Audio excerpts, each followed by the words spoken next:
wajah-Mu oh Tuhan, di dalam kekudusan-Mu. Bawaku dekat dalam hati-Mu.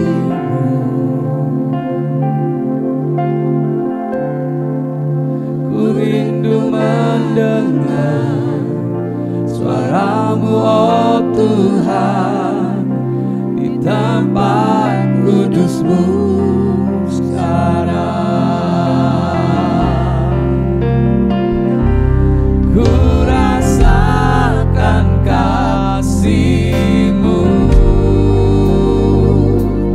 dan indahnya kekudusan-Mu, penuhi dengan kasih-Mu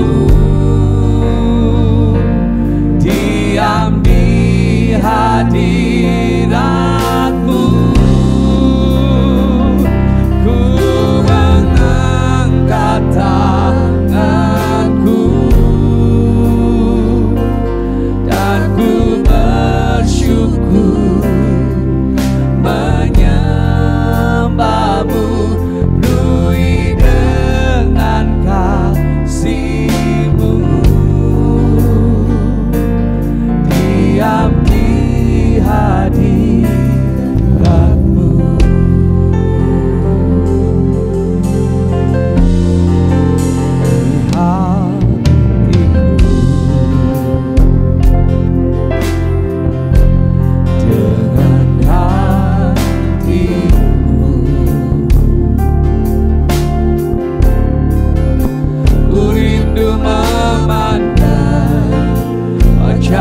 angkat tangan, bawa sembah kami Tuhan. Penuhi tiap kami dengan kasih. Dan ini kerinduan kami Tuhan, dekat denganmu, ada di dalammu Tuhan. Yesus Tuhan, hanya dekatmu, itu yang ku perlu. Kau sumber penghiburanku, dan Kau yang ubahkan air mataku jadi lembah yang bermata air. Hanya dekatmu, hanya dekatmu, itu yang ku perlu. Kau sumber perlindunganku, dan Kau yang ubahkan air mataku jadi lembah yang bermata air. Sebab itu ku memujimu, Engkau Allahku,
selalu menari di dalam hadiratku, nikmati kasih-Mu Yesus.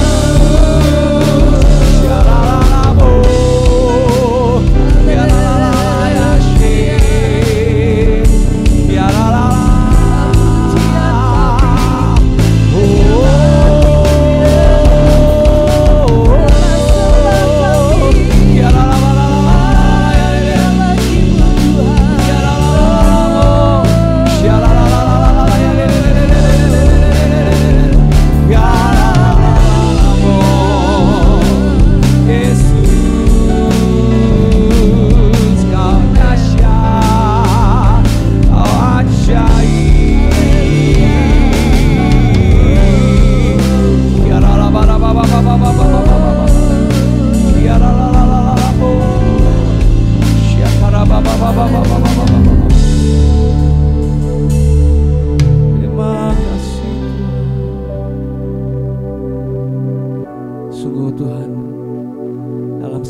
di setiap hidup kami, ada pertolongan Tuhan di setiap hidup kami. Sungguh Tuhan, satu-satunya yang kami andalkan. Tak ada yang lain, hanya Kau Yesus. Ya Kau Tuhan, hanya Kau Tuhan.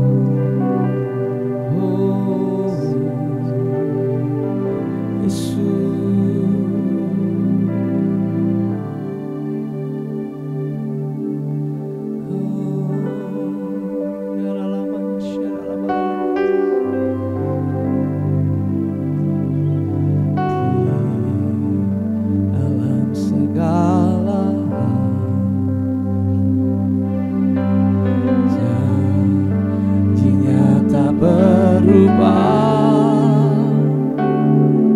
Apa yang sudah difirmankan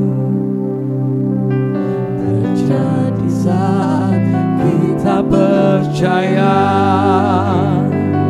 Meskipun 1000 tangan manusia menarikmu jatuh, namun Tuhan yang bela tangannya sanggup membuatmu naik ke gunung. Percayalah, Tuhan yang bela.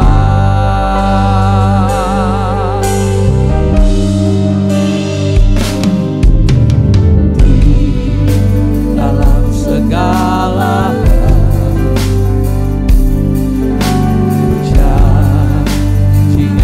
berubah. Apa yang sudah difirmankan terjadi saat kita percaya. Meskipun 1000 tangan manusia menarikmu jatuh, Tuhan yang bela tangannya sanggup membuatmu naik ke gunung. Percayalah, Tuhan yang bela. Meskipun 1000 tangan manusia menarikmu jatuh, namun Tuhan yang bela tangannya sanggup membuatmu naik ke gunung. Percayalah, Tuhan yang bela. Ada pelangi di setiap badai,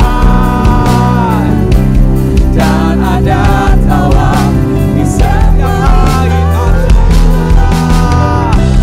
Ada berkat di setiap cobaan dan jawaban setiap doa.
dan ku kan minum airmu.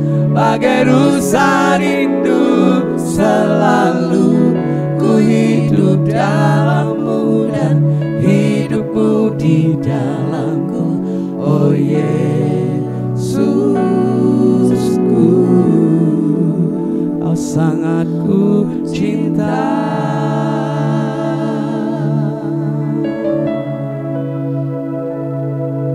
Oh Yesusku, Kau sangat ku cinta. Ya Yesus, oh Yesusku, Kau sangat ku cinta.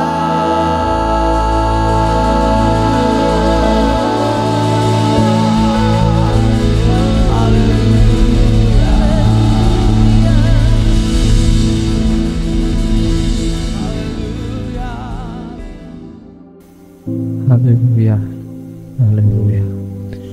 Tuhan, selamat pagi Bapa.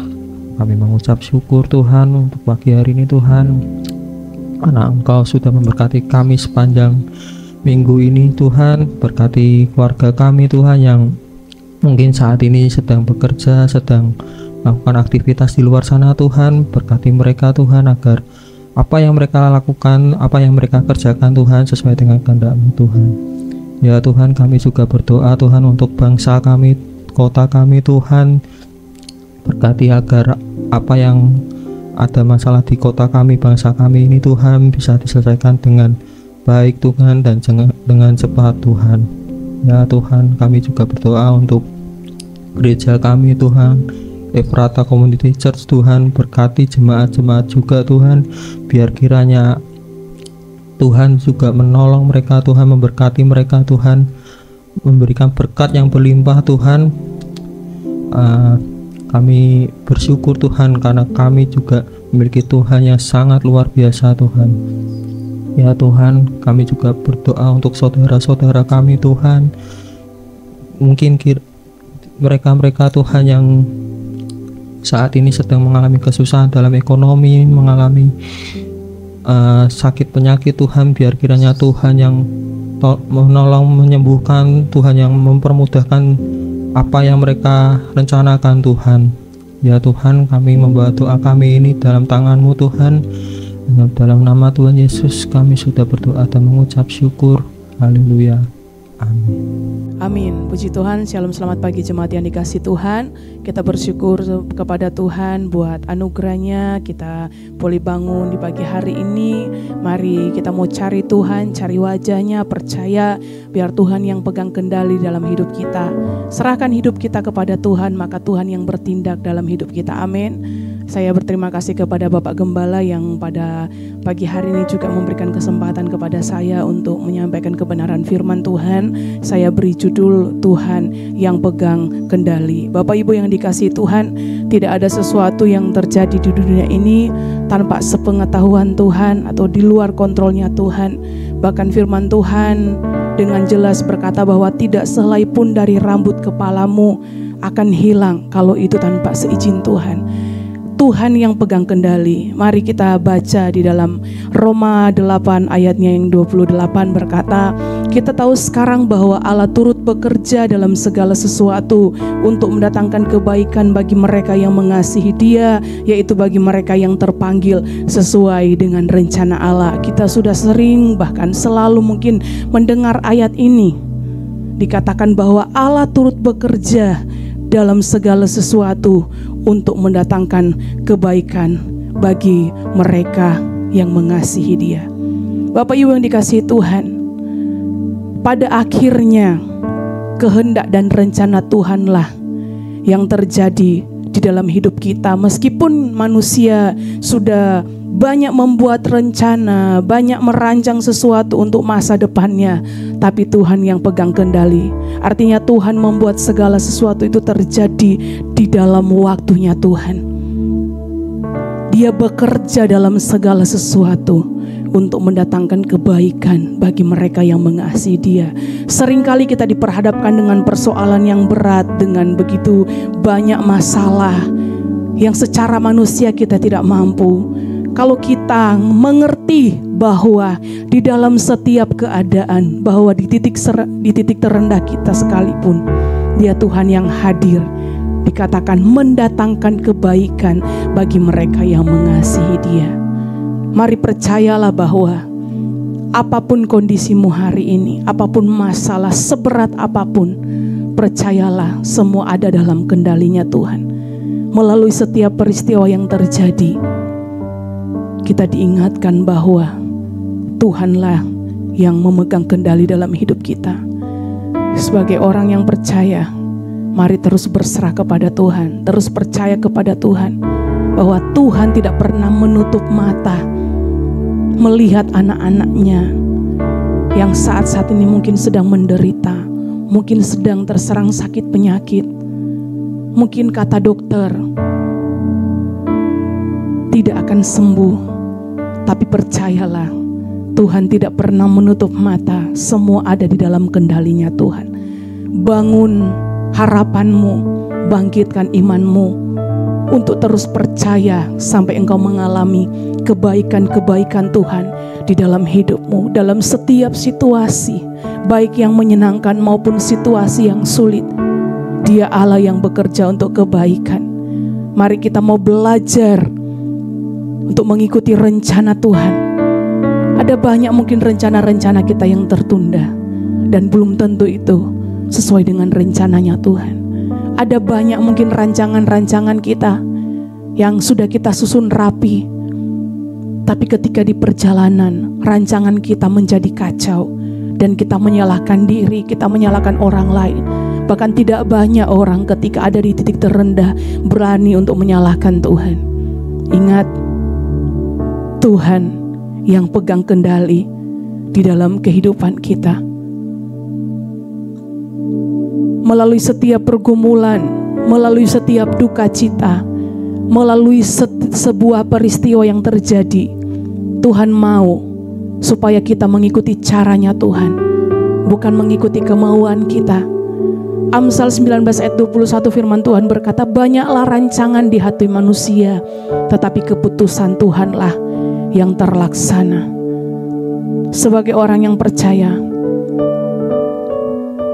mari kita mau terus percaya sampai kita mengalami mujizat bersama dengan Tuhan. Kita boleh berencana, tapi apapun keputusan Tuhan dalam hidup kita, apapun rencana Tuhan, seringkali rencana Tuhan yang baik belum tentu kita merasa itu baik untuk kita. Seringkali kita merasa rancangan kita, rencana kita, impian kita itu baik, tapi belum tentu itu yang berkenan di hadapan Tuhan. Kalau kita sudah mengalami kegagalan, sudah mengalami keterpurukan hari-hari ini, ayo bangkit dari kegagalan itu. Engkau masih punya Tuhan, engkau masih punya pengharapan.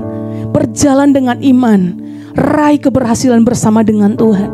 Jangan menjadi orang yang pesimis dengan keadaan, tapi beranilah untuk berkata, aku masih punya Tuhan yang sanggup mengerjakan melebihi apa yang aku doakan, melebihi apa yang aku rencanakan.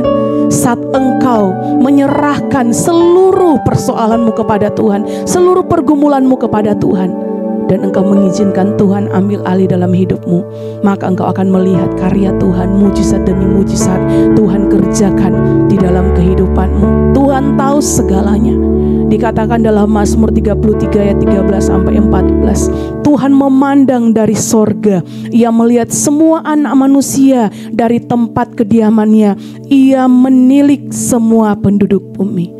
Jadi Dia tahu seberapa buruknya keadaan kita, seberapa semangatnya kita mengerjakan tugas-tugas kita, seberapa semangatnya kita bergumul untuk setiap pergumulan kita, seberapa semangatnya kita berusaha untuk tetap hidup sehat, seberapa besar usaha kita, seberapa semangatnya usaha kita mencari Tuhan, beribadah, berdoa. Tuhan tahu, sebab firman Tuhan berkata, Dia memandang dari sorga dan melihat semua anak manusia. Bukankah kita orang-orang yang spesial di hadapan Tuhan? Kalau kita bukan orang yang spesial di hadapan Tuhan, Tuhan pasti tidak akan melihat kita sampai hari ini.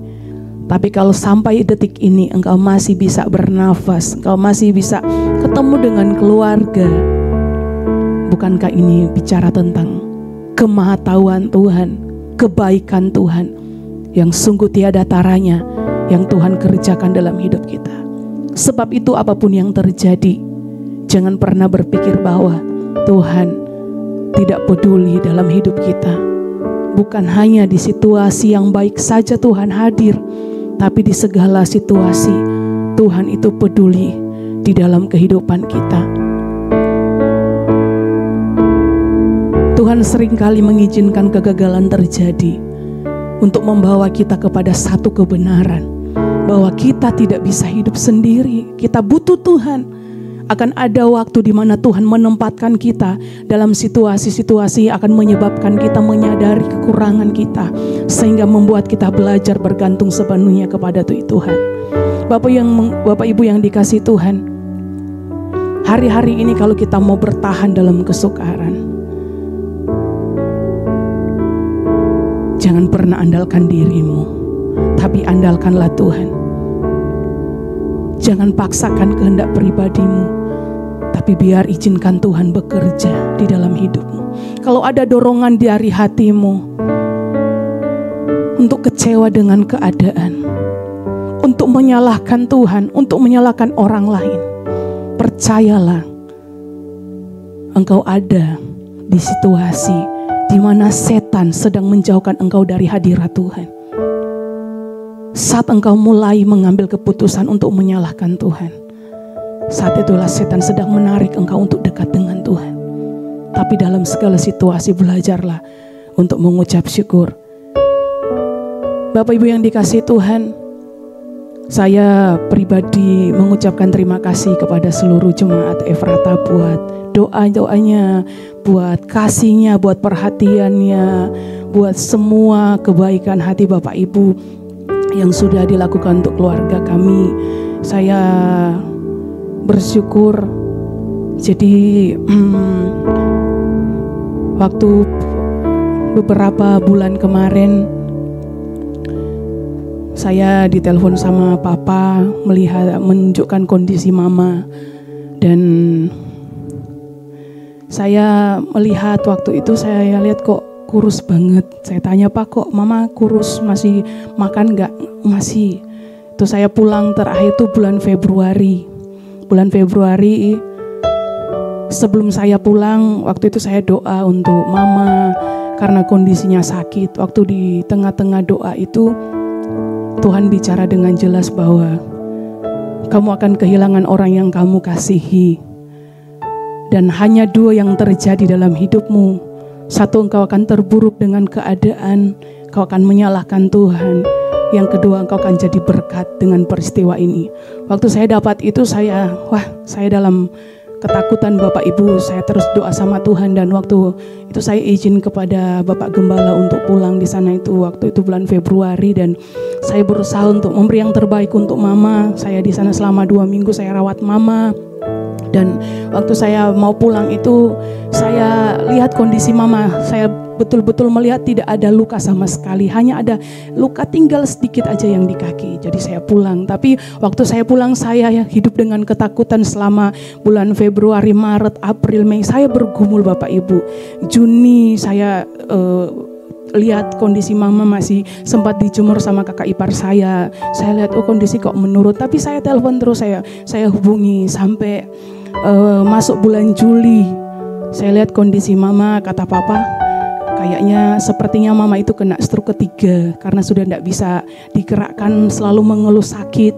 Nah, sekitar tanggal 9 papa saya telepon, 9 Juli papa saya telepon terus ngomong, ini mama kondisinya menurun, ada luka, tapi hanya merah saja yang ada di belakang gitu. Terus saya ngomong, coba panggil dokter diperiksa, dan waktu itu cuma dibilang, oh enggak apa-apa gitu, ini memang karena akibat sering tidur, karena sudah kena stroke, jadi nggak bisa berdiri pun itu susah, harus dipapah.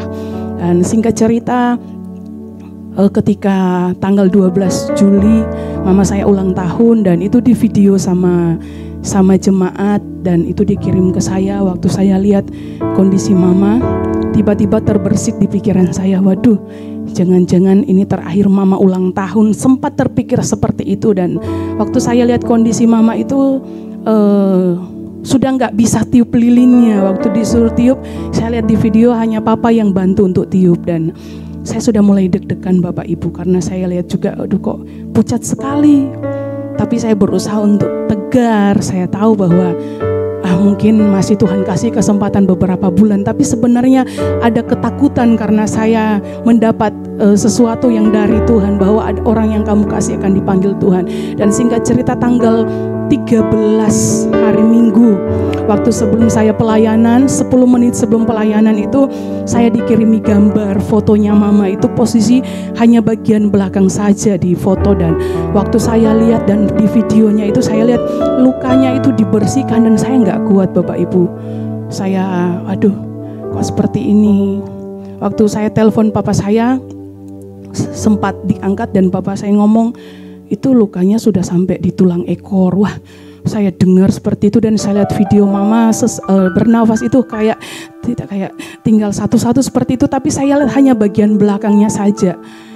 Tiba-tiba waktu mau pelayanan, ada sebuah ketakutan dalam hidup saya, karena Roh Kudus itu seperti ngomong, kamu tidak bakalan ketemu dengan mama, kamu tidak bakalan ketemu dengan mama. Itu saya pikir, aduh ini kok, saya pikir ini mungkin setan yang mau menggoda saya karena saya harus pelayanan, dan saya tengking dalam nama Yesus, setiap pikiran-pikiran negatif dalam nama Yesus Tuhan halaukan semuanya. Dan setelah itu saya pelayanan Bapak Ibu. Di tengah-tengah pelayanan itu saya nego dengan Tuhan. Di tengah-tengah pelayanan saya nggak tahu, tiba-tiba ngambil lagu Berserah Penuh, dan di tengah-tengah pelayanan itu pada saat worship saya nego dengan Tuhan. Saya ngomong, Tuhan,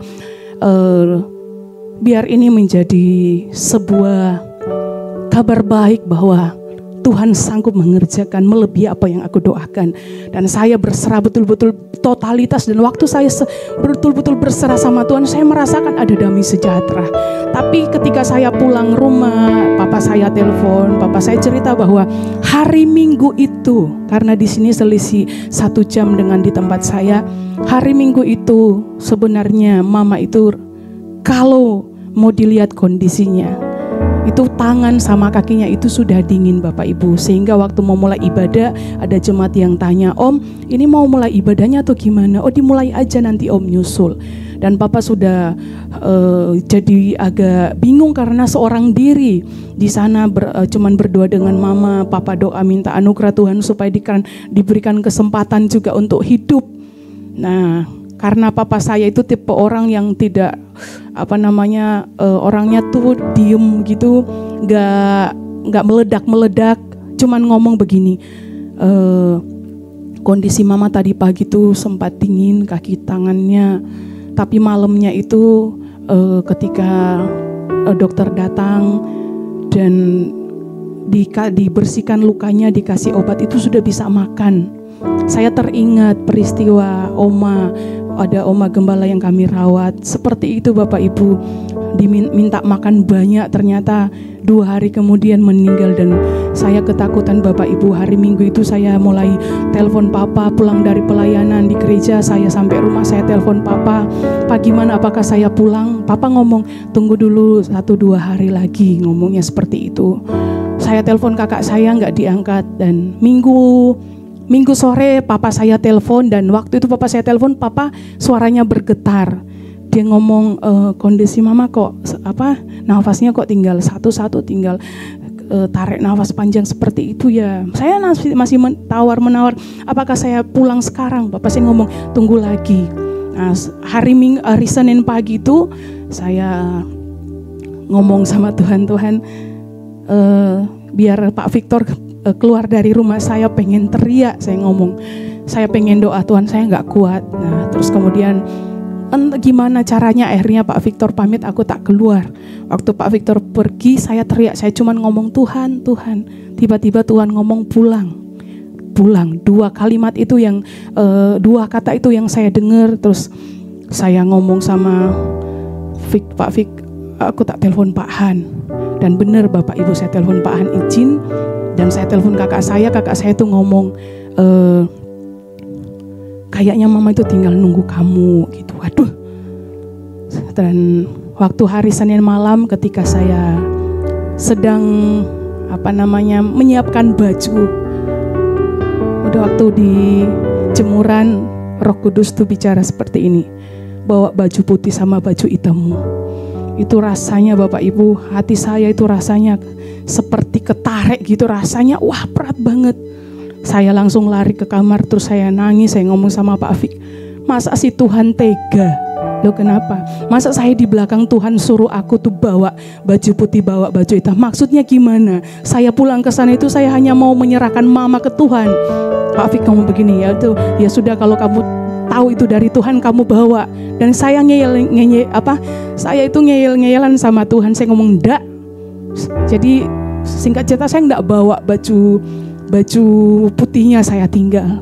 Dan hari Selasa ketika saya berangkat, saya masih tanya papa kondisi mama gimana? Ini sih nafasnya tinggal ya kayak gitulah kondisinya. Papa saya tuh enggak mau membuat saya tuh kaget. Dan waktu saya telepon kakak saya pun cuman ngomong ayo kamu pulang. Nah hari Selasa saya pulang dari sini ke Surabaya dulu. Dari Surabaya saya terbang ke Manado, sampai di sana sekitar 4:30. Di sana hujan, mati lampu dan juga flow badannya tidak enak. Sepanjang perjalanan tuh rewel. Saya juga sudah kecapean karena dari malam perjalanan. Dan kakak saya lihat kondisi saya, kakak saya ngomong udah kamu minum obat aja, istirahat, nanti besok pagi kita berangkat. Tapi jam 6 itu saya lihat-lihat di depan rumah, saya ngomong itu mobilnya siapa, mobilnya orang, kok dipakai aja dulu. Kakak saya ngomong itu nggak bisa punya orang, karena mobil kakak saya itu dipakai sama bawahannya mau buat tugas di kepolisian gitu, dinas. Dan akhirnya singkat cerita jam 9 itu saya rasanya hati saya tuh, dada saya itu sakit sekali Bapak Ibu, kayak merasa kehilangan sesuatu gitu. Saya sampai tekan, saya doa sama Tuhan, Tuhan tolong izinkan aku ketemu sama mama. Saya minta Tuhan izinkan aku ketemu sama mama, saya ngomong seperti itu. Dan singkat cerita, saya minum obat, 10:30 papa saya telepon, saya nggak angkat. Papa saya telepon melalui HP jemaat, saya nggak angkat karena saya memang kecapean. Jam 12 itu waktu saya alarm saya bunyi, saya lihat saya lihat telepon banyak sekali. Ada ketakutan Bapak Ibu. Terus saya dengar ipar saya gedor-gedor pintu, mer gitu. Terus wah sudah semakin takut saya. Tapi saya berusaha untuk tenang. Saya buka pintu dan saya katakan, kenapa Kak? Ayo siap-siap, mama sudah ndak ada. Wah, saya nggak tahu mau ngomong apa. Waktu itu saya diem. Saya tanya, kakak di mana? Saya agak marah waktu hari itu. Saya ngomong, kakak di mana? Ini Refli sudah mau OTW dari tempat dinasnya. Saya telepon kakak saya yang satu, Melki, ternyata dia ada di rumah. Saya nggak konfirmasi ke dia kalau saya pulang karena saya tahu dia lagi jaga papa. Dan singkat cerita kami pergi naik mobil ke tempatnya papa. Sampai di sana itu mama sudah nggak ada jemaat, sudah dibangun tenda. Dan rasanya berat Bapak Ibu. Secara manusia, saya jujur selama seminggu 2 minggu saya nggak bisa doa Bapak Ibu.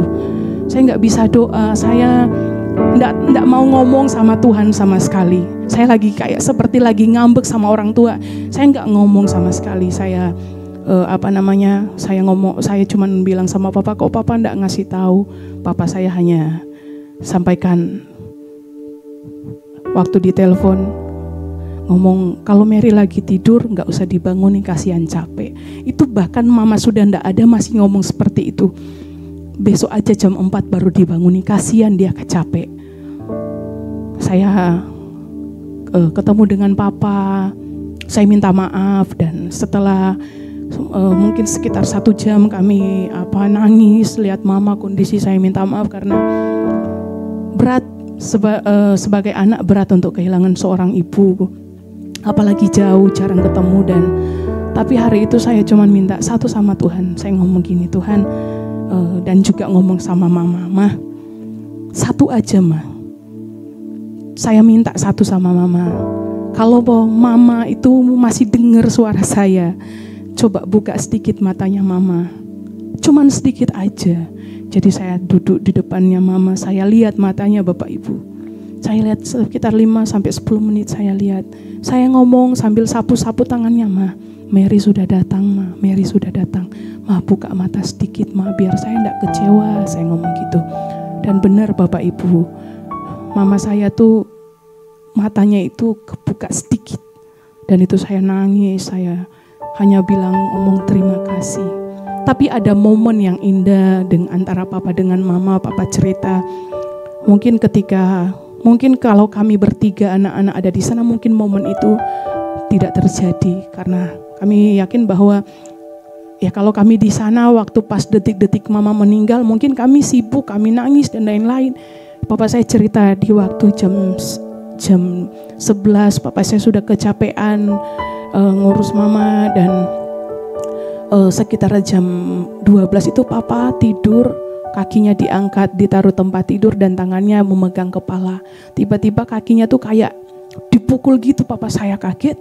Papa saya, "Loh, kenapa?" Langsung lihat mama saya itu posisi sudah tinggal tarik satu-satu nafasnya gitu-gitu. Dan mama saya tuh tangan kiri tangan kanannya itu kena stroke. Tapi tiba-tiba tangannya tuh bisa terangkat seperti ini Bapak Ibu. Dia bisa buka mata, bisa senyum sama papa sambil mengeluarkan air mata dan ngomong. Nggak bisa ngomong, cuman gitu. Cuman seperti itu suaranya. Dan papa saya lihat, papa saya langsung sambut tangannya. Tangan kirinya pegang kepala, papa saya cuman ngomong, "Masih banyak tugas yang kamu minta yang belum saya selesaikan. Di pelayanan yang kamu minta belum saya selesaikan, gereja belum selesai, plafon belum dibuat dan lain-lain." Dan setelah itu papa saya pegang tangan dan cuman ngomong, "Saya berat sebenarnya kamu mau ninggali saya, tapi biar kehendak Tuhan yang terjadi. Selamat jalan, nanti saya nyusul sesuai waktunya Tuhan." Dan setelah papa saya salaman terakhir itu, papa saya langsung taruh tangannya di dada dan bisikin, "Nanti kalau kamu mau pergi, mulutmu diatur ya." Karena mama saya itu stroke dan bibirnya itu, mulutnya itu agak mencong gitu. Terus dan benar Bapak Ibu, waktu saya sampai saya lihat mama tuh cantik sekali gitu. Pergi tuh kayak tanpa beban gitu loh. Papa pun melihat, wah mama cantik sekali. Mama itu, wah papa saya sampai geleng-geleng. Memang ada rasa kekecewaan. Kenapa? Karena waktu pas posisi papa seorang diri, anak-anak tidak ada. Tapi setelah itu kami menyadari bahwa Tuhan punya cara yang tepat. Sesuai dengan caranya Tuhan yang ajaib. Dia memanggil mama tercinta. Berat bagi saya dan keluarga. Tapi waktu peristiwa itu terjadi, saya nggak bisa doa sama Tuhan. Waktu Tuhan bilang, kamu tidak akan ketemu dengan mama. Saya rasanya sepanjang perjalanan Surabaya, dari Semarang sampai Surabaya itu saya sudah nangis Bapak Ibu. Tapi tiba-tiba di hati kecil saya tuh ngomong, sesungguhnya aku ini hamba Tuhan. Jadi saya di antara dua posisi, satu sebagai anak, satu sebagai hamba Tuhan. Saya sedih karena orang tua saya dipanggil Tuhan. Tapi sebagai hamba Tuhan saya bersyukur karena mama saya sudah bersama dengan Tuhan. Berat bagi saya, tapi saya terus melihat bahwa campur tangan Tuhan selalu ada menyertai kami. Tuhan tidak pernah mengecewakan. Secara manusia memang kecewa, terluka, sakit Bapak Ibu. Tapi kembali lagi satu saat nanti, entah itu kapan, kita sedang antri untuk menghadap Sang Pencipta. Hari-hari ini apapun yang menjadi pergumulanmu, cari Tuhan. Jangan pernah takut menghadapi hari esok. Firman Tuhan berkata Yeremia 29 ayat 11, sebab aku ini mengetahui rancangan-rancangan apa yang ada padaku mengenai kamu, yaitu rancangan damai sejahtera dan bukan rancangan kecelakaan, untuk memberikan kepadamu hari depan yang penuh harapan. Jangan takut menghadapi hari esok. Yesaya 49 ayat 16 dikatakan, Tuhan ingat ciptaannya. Aku telah melukiskan engkau di telapak tanganku.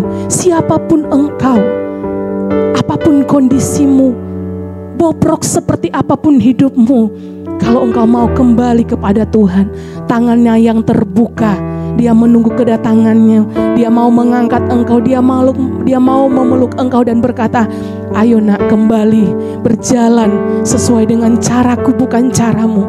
Hari-hari ini ketika engkau terpuruk dengan keadaan, kuatkan hatimu untuk percaya. Dikatakan Ulangan 31 ayat 6, kuatkan dan teguhkanlah hatimu, janganlah takut dan jangan gemetar karena mereka. Sebab Tuhan Allahmu, Dialah yang berjalan menyertai engkau. Ia tidak akan membiarkan engkau dan tidak akan meninggalkan engkau. Terus kuatkan hatimu untuk percaya, berpegang pada janji Tuhan. Dia memberkati engkau, Dia melindungi engkau, Dia menyinari engkau dengan wajahnya, Dia memberi engkau kasih karunia, Dia menghadapkan wajahnya kepadamu dan memberi engkau damai sejahtera. Bukankah Dia Tuhan yang dahsyat? Jangan pernah ragukan Tuhan meskipun engkau di titik terendah. Angkat tanganmu berseru kepada Tuhan. Terkadang pergumulanmu mungkin dijawab oleh Tuhan, tapi tidak sesuai dengan rencanamu. Ikut saja maunya Tuhan, biar rencana Tuhan terjadi. Kuatkan iman kita melalui firman-Nya, dan percayalah bahwa setiap persoalan, setiap permasalahan yang kita hadapi, pasti ada jalan keluarnya bagi kita. Sebab Tuhan membuka jalan bagi kita, dan bersama dengan Yesus kita melihat keajaiban demi keajaiban Tuhan kerjakan di dalam kehidupan kita. Hari-hari ini kalau engkau sudah mulai lelah, ingat masih ada Tuhan. Di dalam Tuhan masih ada harapan. Di dalam Tuhan pasti ada kemenangan. Di dalam Tuhan ada hari depan yang cerah. Di dalam Tuhan masa depan sungguh gilang gemilang. Masalah bukanlah tanda tidak adanya penyertaan Tuhan, tapi justru di tengah masalah kita dapat melihat kesetiaan dan pertolongannya terbukti menyertai kita. Amin Bapak Ibu. Percayalah, apa yang Tuhan rencanakan di hari esok akan jauh lebih baik dari hari kemarin dan hari ini. Sebab Dia yang pegang kendali hidup kita. Jika Tuhan yang pegang kendali, percaya saja, badai pasti berlalu, masalah pasti selesai. Kasih setia Tuhan selalu menyertai kita dalam segala keadaan. Dan di tengah-tengah keadaan yang terhimpit sekalipun, Tuhan mau mengangkat kita dan Tuhan mau menjadikan kita lebih dari pemenang. Sebab itu percaya saja, Tuhan pasti buka jalan. Keadaan kita boleh berubah, tapi janji Tuhan tidak pernah berubah. Allah yang kita sembah, Dia tidak pernah berubah. Baik hari kemarin, hari ini, bahkan masa yang akan datang, Dia Tuhan yang tidak pernah berubah. Mari bangkitkan imanmu, berjalan bersama dengan Tuhan. Jangan menengok masa lalu, pandang kepada Yesus. Serahkan hidupmu sampai engkau menikmati kebaikan demi kebaikan. Sampai engkau berkata, Tuhan terima kasih. Ternyata di balik setiap peristiwa yang aku hadapi, kalau sampai hari ini aku berdiri, ini bukti bahwa Tuhan ada bersama denganku. Tuhan selalu hadir bersama denganku. Terima kasih Tuhan buat firman Tuhan pagi hari ini. Sekalipun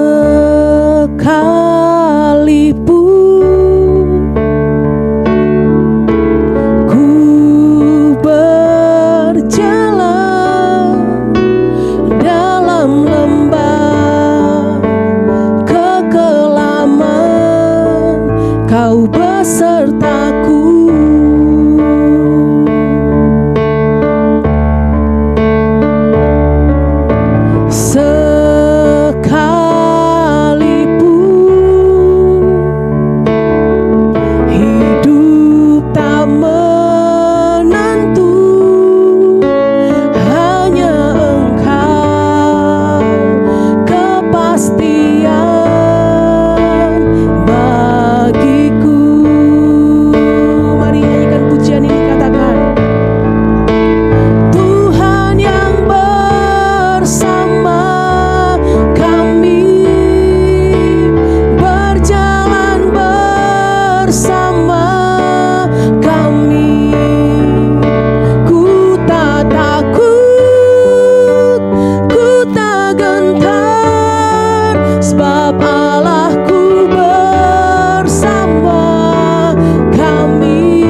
Puji Tuhan, haleluya. Mari datang pada Tuhan.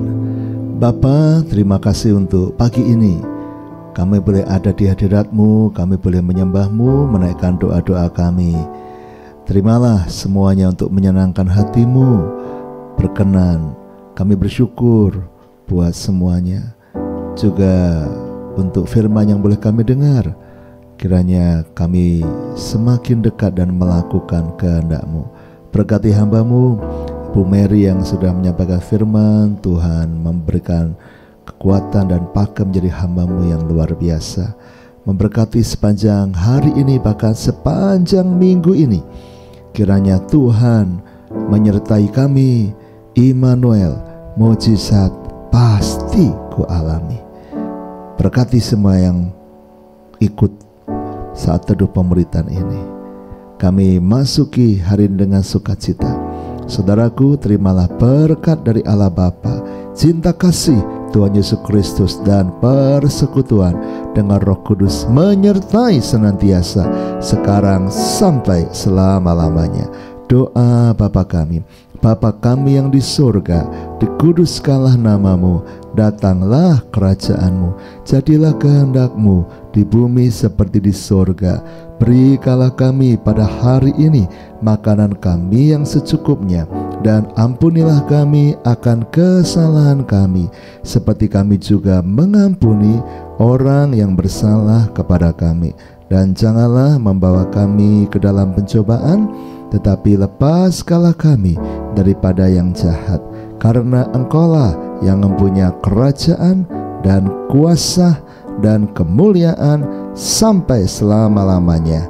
Amin. Tuhan memberkati.